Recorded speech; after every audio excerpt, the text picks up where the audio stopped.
Good morning student, मैं सुमन संधू। इस YouTube channel पर आपका स्वागत है। तो मैं बीए में आपको सब्जेक्ट क्रियान्वित करवा रही हूँ। आपका जो कंपल्सरी सब्जेक्ट है पर्यावरण यानी कि एनवायरनमेंट। तो इन्वायरमेंट में जो अपना टॉपिक चल रहा था पहले, वो टॉपिक आपका खत्म हो चुका है। तो आज मैं आपको नया टॉपिक शुरू करवा रही हूँ। मैं पहले आपके थे प्राकृतिक संसाधन, प्रकृति के संसाधन था इससे पहले चल रहा, और वो प्रकृति संसाधन आपके खत्म हो चुका है। अब आज आपका नया टॉपिक है। उस टॉपिक का नाम है कि हमारे जो सामाजिक मुद्दे हैं, हमारे सरकार द्वारा जो भी हमारे समाज द्वारा जो हमारे मुद्दे चल रहे हैं, और उसके साथ हमारा पर्यावरण यानी कि हमारे जो सामाजिक मुद्दे हैं और जो हमारा पर्यावरण है, पर्यावरण में हमारे में पर्यावरण को किस तरीके से हानि पहुंच रही है और किन किन कारणों से पहुंच रही है, और उस पर्यावरण प्रदूषण को हम कैसे बचा सकते हैं, जो भी हमारे सामाजिक मुद्दे हैं, तो उनके बारे में मैं आपको आज बताऊंगी। तो जो हमारा इसमें है, सबसे पहले इसकी क्या है, इसमें भूमिका, जो हमारे सामाजिक मुद्दे एवं पर्यावरण को एक नंबर की सबसे पहले भूमिका है। इसमें क्या है, भूमिका, सामाजिक मुद्दों की भूमिका एक नंबर।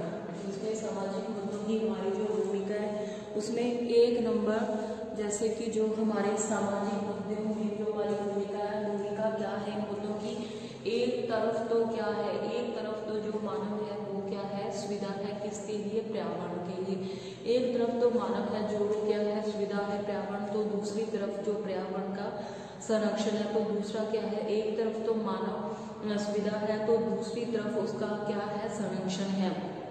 एक तरफ सिंचाई व्यवस्था है, एक तरफ क्या है, सिंचाई व्यवस्था है, तो कृषि और उसके लिए क्या है, बड़े बड़े बांध भी आवश्यक है। यानी कि अगर हम सिंचाई करते हैं तो उसके लिए जो बड़े बड़े बांध भी आवश्यक हैं। उसके साथ ही जो हमारी दूसरी और पर्यावरण पर इनका प्रतिकूल प्रभाव भी पड़ रहा है। यानी कि जो भी हमारे मानव की जो भी सुविधाएं हैं, अगर मानव को जो भी सुविधाएं मिलती हैं वो पर्यावरण से मिलती हैं, और पर्यावरण से में जो भी उसकी सुविधाएं प्राप्त होती हैं वो सुविधाएं पर्यावरण को क्या करती हैं, हानि पहुंचाती हैं। वो जो भी मानव की सुविधाएं वो क्या कर रही हैं, पर्यावरण को हानि पहुंचा रही हैं। जैसे कि हम जो भी लकड़ी वगैरह चलाते हैं, ईंधन काटते हैं, ईंधन काम में लेते हैं, तो वो क्या है, पर्यावरण का उससे हास हो रहा है। इसके साथ ही अगर हम कृषि करते हैं तो कृषि के लिए हमें सिंचाई की आवश्यकता होती है। इसके लिए हम क्या करते हैं, बड़े बड़े बांध बनाए जाते हैं, और उन बांधों को बनाने के लिए हम काफी मात्रा में भूमि को क्या करते हैं, भूमि का कटाव करते हैं। साथ ही हम वनों का भी कटाव कर रहे हैं और जंगलों को क्या कर रहे हैं, समाप्त कर रहे हैं। तो इससे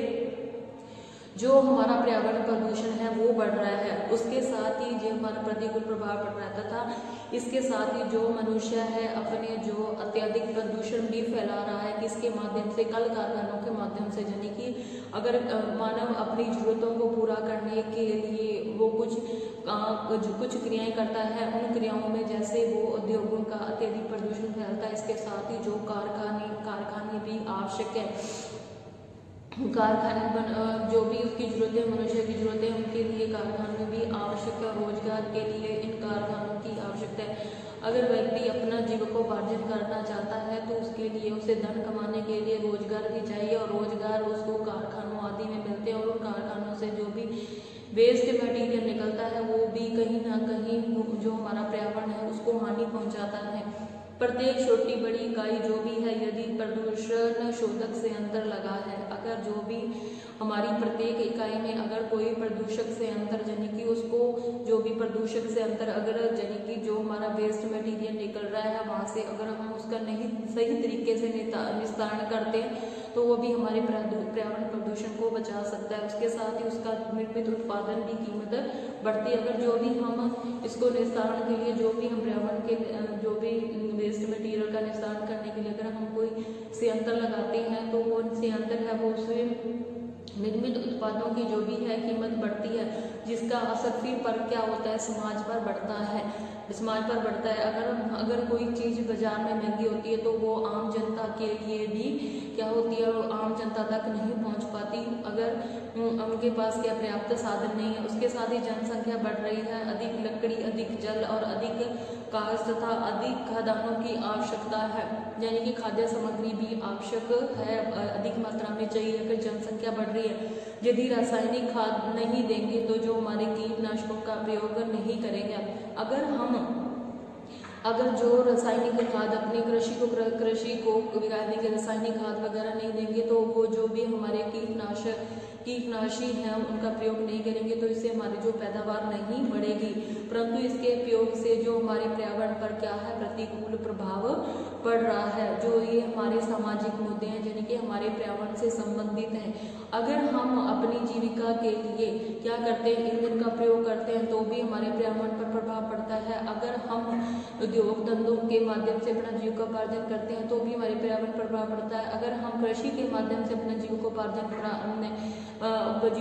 करते हैं, तो भी हमारे पर्यावरण को दूषित होता है, जिससे हमारा की पर्यावरण प्रदूषित होता है। अर्थात समाज में एक कारक दूसरे कारक पर और तीसरे कारक पर इतना प्रभावशाली है, यानी कि एक कारक दूसरे पर, दूसरा तीसरे पर इतना प्रभाव है। यदि इन आयामों को ध्यान में रखकर न चला जाए, तो बड़े से बड़े सामाजिक मुद्दे क्या होते हैं, बनते हैं। बड़े से बड़े इससे क्या होते हैं, सामाजिक मुद्दे बनते हैं, जिनका वर्णन इस प्रकार है, यानी कि अस्थिर से सुस्थिति और विकास, किसके और अस्थिर से किसकी और विकास है, अस्थिर से, इसमें दूसरा पॉइंट है, अस्थिर से, अस्थिर से, अस्थिर से सुस्थिर, अस्थिर से सुस्थिर की और विकास, अस्थिर से सुस्थिर की और विकास।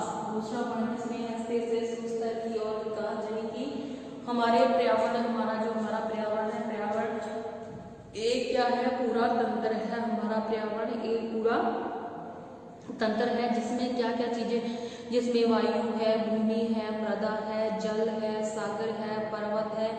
पर्वत किसी की भी महत्ता एक दूसरे से क्या है, कम नहीं है, यानी कि जब हमारे पर्यावरण, हमारी प्रकृति में जितनी भी चीजें हैं वो क्या है, सब जो है वो मनुष्य के जीवन के लिए बहुत ही आवश्यक है। जितनी भी चीजें हैं हमारे पर्यावरण में, जैसे कि भूमि होगी, जल होगी, वायु होगी, पर्वत हो गए, किसी की भी महत्ता है एक दूसरे से कम नहीं है, जबकि ये सभी जीवन मानव जीवन के लिए आवश्यक हैं। और पर्यावरण मानव अपना विकास करता है, और उसी पर्यावरण में मानव क्या करता है, अपना विकास करता है। पर्यावरण की रक्षा व मानव विकास, यानी कि अगर हम पर्यावरण की रक्षा करते हैं, पर्यावरण की रक्षा और मानव विकास एक साथ कैसे हो, इसके लिए एक विश्वव्यापी बहस छिड़ी हुई है, यानी कि जो मानव विकास है, मानव विकास और जो पर्यावरण दोनों ही जो आज के विश्वव्यापी क्या है, आज इन पर दोनों पर एक विश्वव्यापी बहस छिड़ी हुई है। अस्थिर विकास वह है, कौन सा अस्थिर विकास, कौन सा अस्थिर विकास है, जो वह है अस्थिर विकास वह है जिसमें विकास की एक दूरी, जिसमें क्या एक विकास की एक दूरी की ओर ध्यान रखा जाए, तो दूसरी दूरी को क्या कर दिया जाए, असंतुलित कर दिया जाए। यानी कि अगर हम अपने जीवन से संबंधित, जैसे कि मैंने आपको बताया था, अगर हम कृषि करते हैं, कृषि की बढ़ोतरी के लिए हम अगर कीटनाशकों का प्रयोग नहीं करते, यानी कि रासायनिक खाद का प्रयोग नहीं करते, तो इससे हमारी कृषि में बढ़ोतरी नहीं होती। जैसे कि अगर हम एक चीज का विकास करते हैं और दूसरी को हानि पहुंचाते हैं, तो अस्थिर विकास कहलाता है। और जैसे कि किसी विशेष संयंत्र के लिए प्रत्येक प्राकृतिक संसाधन को संरक्षित घोषित कर दिया जाए, तो उसकी संपदा का उपयोग किया जाए, तो रोजगार के अवसर क्या हो जाएंगे, नगण्य हो जाएंगे।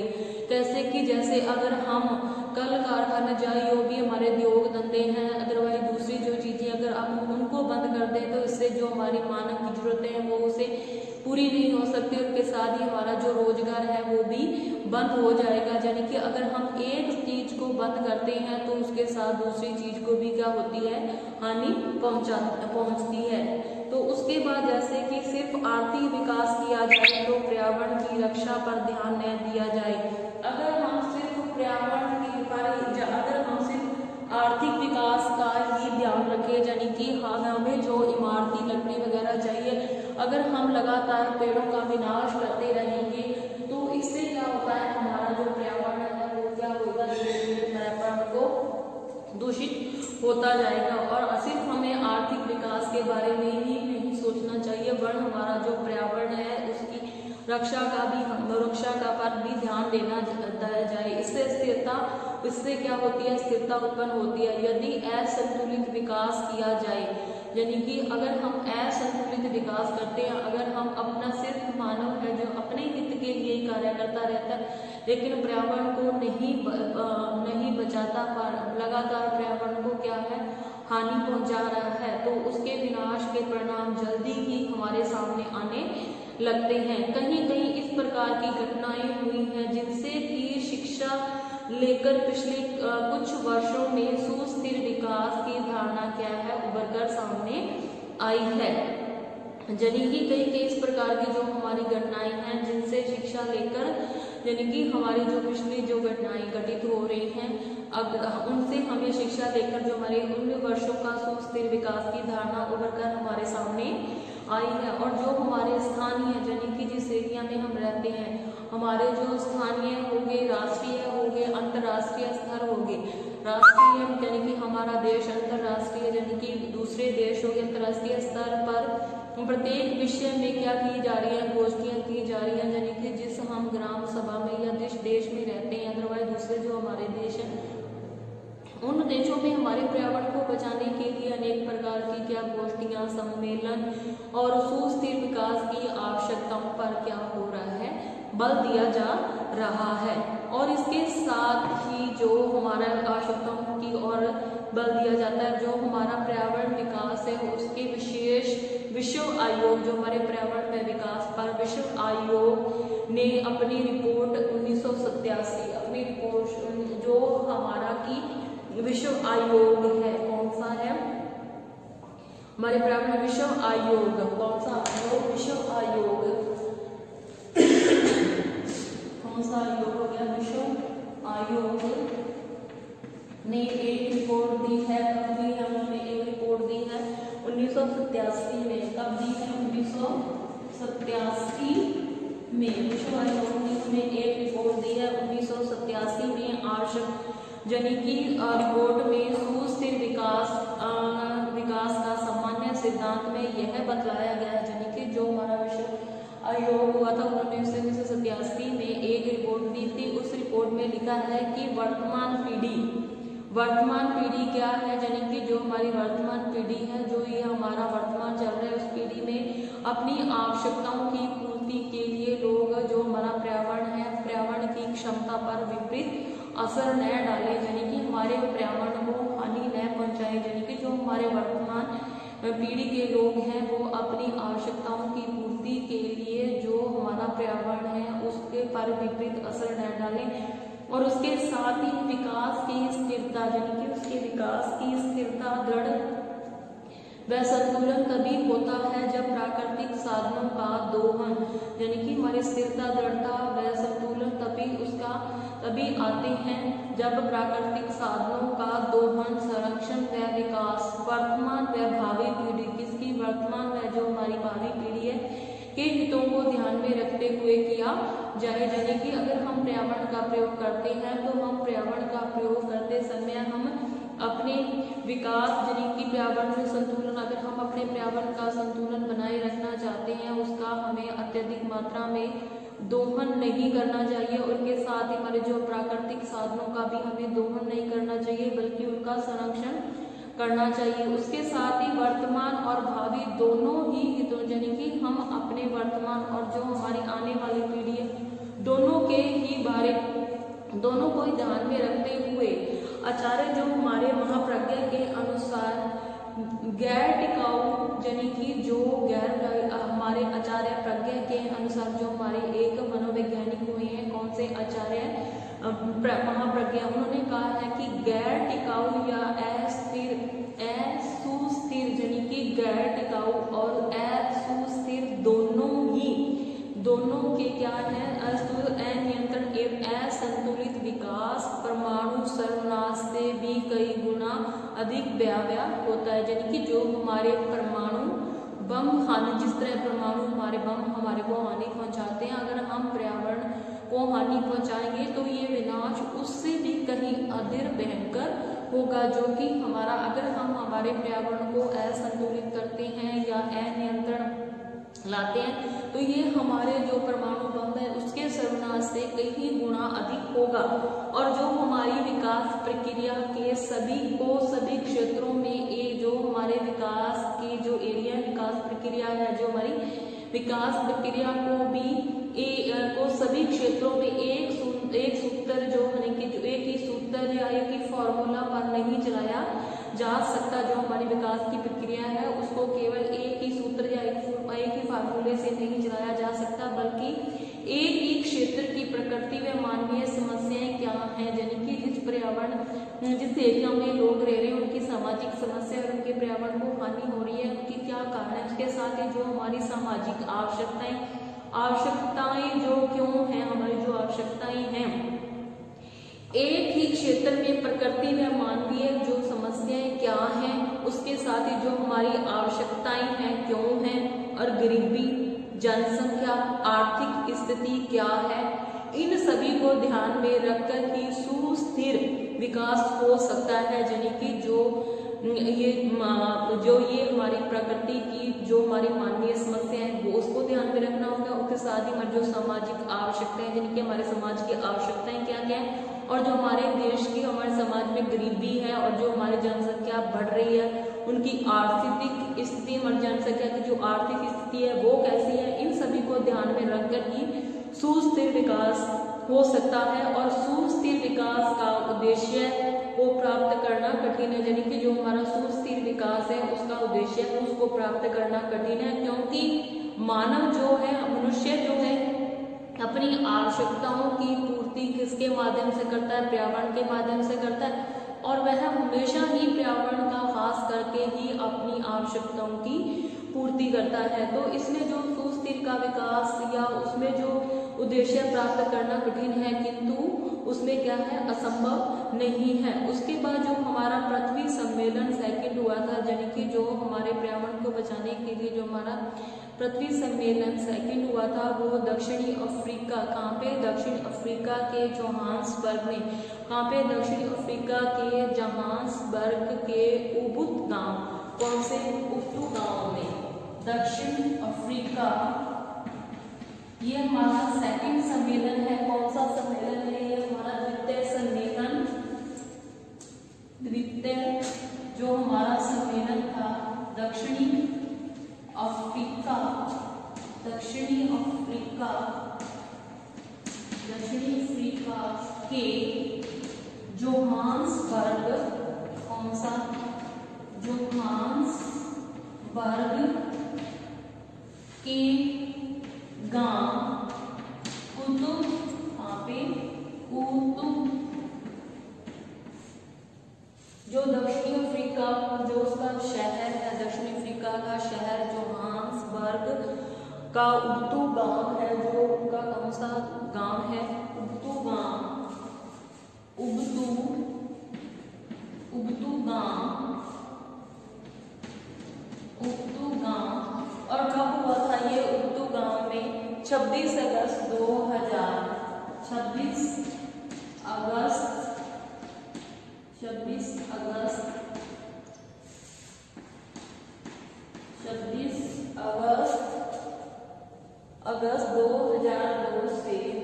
2002 से 26 अगस्त 2002 से 4 सितंबर